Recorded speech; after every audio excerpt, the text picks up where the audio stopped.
சாப்பிடலாம், அது ஒன்றும் பெரிய தப்பு இல்லை. ஆனால் சில மாத்திரைகள் வந்து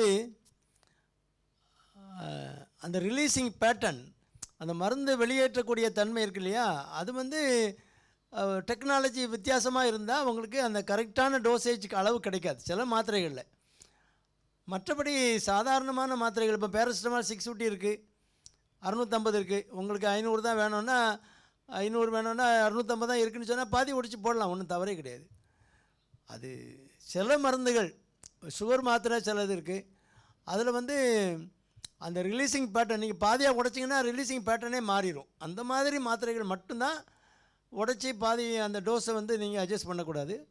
மற்றபடி 100க்கு 99% உள்ள மாத்திரைகள் வந்து நீங்கள் இப்போ 500 மில்லிகிராம் வேணும், 250 தான் இருக்குன்னா 2 போட்டுக்கலாம். இல்லை 250 வேணும் 500 தான் இருக்குன்னா பாதியாக உடைச்சி போட்டுக்கலாம். அதாவது 100க்கு 90 மாத்திரைகள் அப்படி தான் இருக்கும். குறிப்பிட்ட சில மாத்திரைகளை வந்து நீங்கள் ஒடிச்சு போடும்போது அந்த ரிலீஸிங் பேட்டர்ன், மருந்து வெளியேறக்கூடிய தன்மை வந்து உடலில் சேரக்கூடிய அந்த சிஸ்டமே மாறிடும்.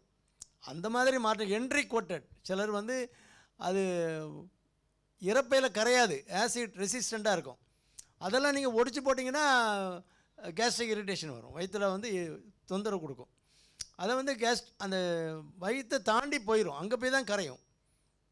கேஸ்ட்ரோ ரிட்டன்டிவ் டெக்னாலஜின்னு வச்சுருப்பாங்க. கேஸ்ட்ரிக் உங்கள் அந்த ஆசிடில் கரையாது, ஆல்கலியில் தான் கரையும். அந்த மாதிரி மாத்திரையை ஒடிச்சு போட முடியாது.